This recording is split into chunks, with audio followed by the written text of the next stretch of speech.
सभी को नमस्कार। आज के इस वीडियो में एमपीपीएससी मेंस पीवाईक्यू की दर्पण पब्लिकेशन की इस बुक का हम रिव्यू करने वाले हैं, जो कि एक कंप्लीट और डिटेल रिव्यू होगा, जिसके अंदर हम सभी चीज़ों को समझेंगे। सबसे पहले तो इसमें कवर पेज दे रखा है, इस पे लिखा है दर्पण पब्लिकेशन और एमपीपीएससी मेंस अनसोल्ड पेपर्स, जिसमें एक पॉइंट लिखा है 1989 से 2023 तक। चूँकि मेरे पास ये प्रथम संस्करण वाली पुस्तक है, इसलिए 2023 तक का है। आप इसका लेटेस्ट अपडेट वर्जन वाला जो पुस्तक है वो ले सकते हैं। इसमें पेपर 1 से 6 तक के प्रश्नों का संग्रह है। ठीक है। नए सिलेबस के अभ्यास प्रश्नों के साथ टॉपिक वाइज एवं अंकवार विभाजित किया गया है इस पूरी पुस्तक को। एमपीपीएससी 2024 के नवीनतम पाठ्यक्रम के अनुसार है। इसमें सबसे पहले इंडेक्स दे रखा है। इंडेक्स में क्या दे रखा है, तो एमपीपीएससी मेंस का जो सिलेबस है, तो पेपर 1 पार्ट ए में 5 यूनिट है, उसको डिवाइड कर दिया है। और इस पुस्तक में इसके जो पीवाईक्यू है वो यूनिट 1 के किस पेज से किस पेज तक है, ये भी इसमें लिखा है। ठीक है। तो सबसे पहले तो इसमें जो सिलेबस दे रखा है उसको पेज नंबर 1 से पेज नंबर 17 तक दिया है। फिर हर यूनिट वाइज इसके जो भी इसके अंदर डिटेल चीज़ें दे रखी है, पीवाईक्यू दे रखे हैं, और यूनिट 1 के कहाँ से कहाँ तक है उसके पेज नंबर सामने लिखे हैं। ऐसे ही पूरा सिलेबस को डिकोड करके उन्होंने पेज नंबर को लिख दिया है। उसके बाद में ये सारा सिलेबस लिखा हुआ है, इसमें आप देख सकते हो। और सबसे लास्ट में हिंदी और ऐसे इनके दोनों के पेज नंबर भी लिखे हुए हैं। उसके बाद एमपीपीएससी मेंस का सिलेबस, तो इन्होंने यूनिट वाइज इसका सिलेबस दे रखा है। यानी कि अब यहाँ से हमारी बुक स्टार्ट होती है। ठीक है। ये पूरा यूनिट वाइज इन्होंने सिलेबस दे रखा है एमपीपीएससी का मेंस का। वे geography unit 2, unit 3, unit 4, unit 5। इसी प्रकार से पेपर 2 का पार्ट ए आ जाता है, क्वालिटी वाला सेक्शन। इसकी चारों पांचों यूनिट दे रखी है। इसमें यूनिट 5 हो गई। उसके बाद पेपर 2 पार्ट बी, ये जो सोशोलॉजी वाला सिलेबस है उसको भी इसमें दे रखा है। इसकी भी पांचों यूनिट दे रखी है। वीडियो को आप रोक के देख सकते हैं।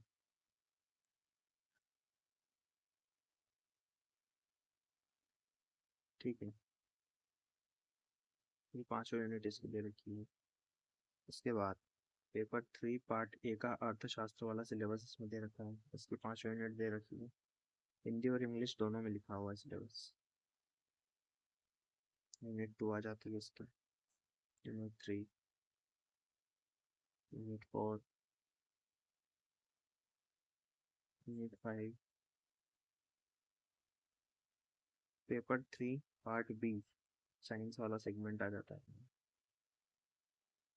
यूनिट 2 कंप्यूटर एवं गणित का सिलेबस। यूनिट 3 आयुष वाली यूनिट। उसके बाद में यूनिट 4, यूनिट 5, ये कंप्यूटर या पर्यावरण है। उसके बाद पेपर 4 का पार्ट ए आ जाता है, यानी कि इथिक्स दर्शन शास्त्र वाला सेगमेंट। इसमें भी यूनिट वाइज दे रखा है सिलेबस। ये सिर्फ सिलेबस है ना। पार्ट बी का सिलेबस दे रखा है, हिंदी इंग्लिश दोनों में। ये पूरा सिलेबस इसमें कंप्लीट किया हुआ है। उसके बाद में इसकी शुरुआत हो जाएगी, क्योंकि ये हिंदी का सिलेबस दे रखा है। और उसके बाद पेपर 6 में पूरा सिलेबस दे रखा है। अब यहाँ से होती है बुक की शुरुआत। अब सबसे पहले इन्होंने क्या करा, यूनिट 1 में जो पहला टॉपिक है, यूनिट 1 का जो पहला टॉपिक है भारतीय इतिहास, भारत का राजनीतिक आर्थिक सामाजिक एवं सांस्कृतिक इतिहास, हड़प्पा सभ्यता से 10वीं शताब्दी तक। यानी कि टॉपिक वाइज इन्होंने, जैसे ये एंशियंट वाला पार्ट है ना, ये वाला इसमें टॉपिक दे रखा है, और उसके जितने भी सब टॉपिक है, जैसे हड़प्पा सभ्यता, प्राचीन इतिहास का पहला टॉपिक हड़प्पा सभ्यता, उसके क्वेश्चन दे रखे हैं। अब क्वेश्चन किस प्रकार दे रखे हैं, जैसे उत्तर प्रदेश में स्थित, ये क्वेश्चन आया हुआ है 2022 में मेंस में। उत्तर प्रदेश में स्थित सिंधु सरस्वती सभ्यता के किन्हीं दो स्थलों के नाम लिखिए। ये क्वेश्चन आया था, इसको इंग्लिश में भी लिख दिया और पीछे लिख दिया कि 2022 में ये क्वेश्चन आया था। उसके बाद मीताथल, ये एक स्थल का नाम है, 2019 एडिशनल मेंस में ये क्वेश्चन आया था। इसके बाद कोट दीजी 2019 में आया था और 2020 में भी आया था। मोहनजोदड़ो का वृहद स्नानागार, ठीक है, ग्रेट बाथ ऑफ मोहनजोदड़ो, 2015 में क्वेश्चन आया था। तो ये अति लघु उत्तरीय प्रश्न है, 2 मार्कर वाले। उसके बाद इसी टॉपिक से जो लघु उत्तरीय क्वेश्चन आए थे, 7-7 मार्कर जो है वो दे रखे हैं। कब कब आए हैं ये क्वेश्चन इसमें सब लिखा हुआ है, हिंदी इंग्लिश दोनों में। उसके बाद दीर्घ उत्तरीय प्रश्न भी इसमें दे रखे हैं, 10 मार्कर। जल प्रबंधन और स्वच्छता के संदर्भ में हड़प्पा नगर योजना का वर्णन कीजिए। ये इसे इंग्लिश में भी दे रखा है, 2019 का एडिशनल मेंस में क्वेश्चन आया हो। उसके बाद दूसरा क्वेश्चन है, सिंधु घाटी सभ्यता एक नगरीय सभ्यता थी, इस कथन के संदर्भ में आपका क्या मत है, 2020 में है ना।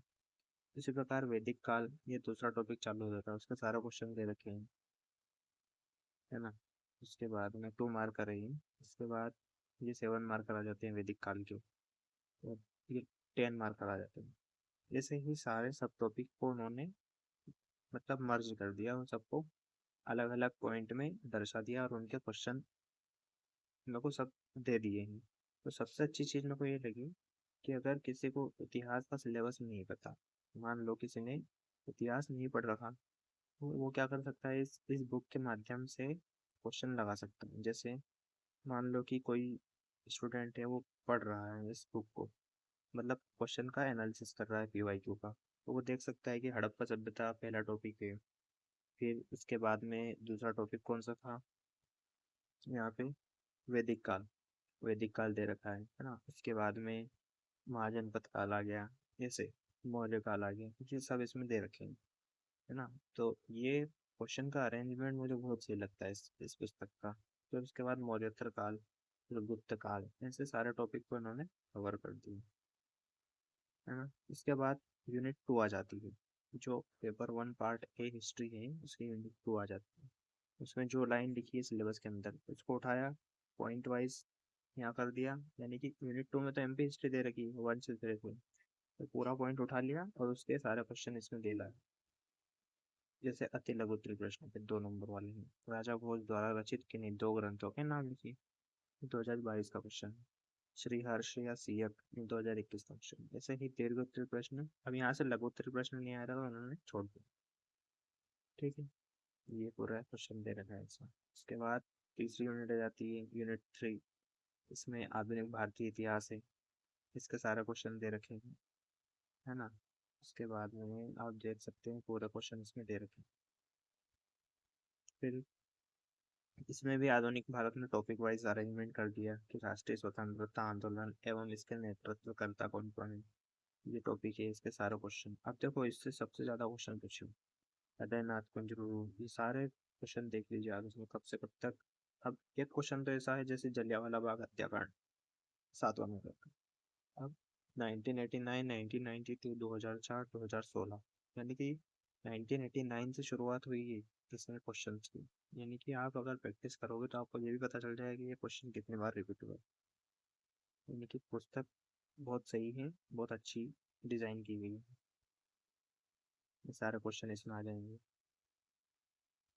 है ना। सबसे ज्यादा क्वेश्चन इसी टॉपिक से, लगभग 52 2 मार्कर है। और अभी तो जो नया एडिशन आया होगा उसमें और भी क्वेश्चन अपडेट हुए होंगे, वो देखिए। फिर पेपर 3 का पार्ट 2 आ जाता है, इसमें साइंस वाली यूनिट आ जाती है, ठीक है। ये सारे क्वेश्चन मैंने पूरी बुक का रिव्यू नहीं किया है, मतलब कुछ टॉपिक उठाए हैं जो समझाने के लिए है, इसलिए पेपर 3 स्टार्ट हो गया। बाकी पेपर 2 सारे, इसमें सारे सेगमेंट कवर है लगभग, ये शुक्र। अब इसमें जैसे वो थिंकर्स वाली यूनिट होती है ना, उसमें जैसे थिंकर्स दे रखे तो उनको एक एक थिंकर्स के हिसाब से इन्होंने क्वेश्चन लिख दिए। जैसे सुकरात से क्वेश्चन आया था, सुकरात के अनुसार सद्गुण ज्ञान क्या है, ये व्याख्या कीजिए। ये क्वेश्चन 2000 किसी सन में नहीं आया, लेकिन उन्होंने प्रैक्टिस के लिए दे रखा है ना। इसके बाद प्लेटो, प्लेटो से क्वेश्चन पूछ चुके हैं, जैसे प्लेटो के अनुसार इंद्रिय प्रत्यक्ष ज्ञान क्यों नहीं है, ये क्वेश्चन 2022 में आया हुआ, इसको दे दिया उन्होंने सारे टॉपिक। जैसे 2014 में आया, द रिपब्लिक के रचयिता कौन है ना, ये वाला क्वेश्चन है। अरस्तु। ऐसे सारे सेगमेंट कवर कर रखे हैं, महावीर है। उसके बाद यूनिट 5 जो केस स्टडी है, केस स्टडी के भी क्वेश्चन थे, जैसे प्रकरण अध्ययन पहला, ये केस स्टडी आई थी 2021 में।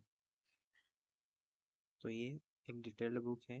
उसके बाद ये हिंदी वाला सेक्शन आ जाता है। हिंदी का पेपर में उन्होंने पहले सिलेबस दे रखा, सिलेबस को डिफाइन कर दिया। उसके बाद 2023 PYQ,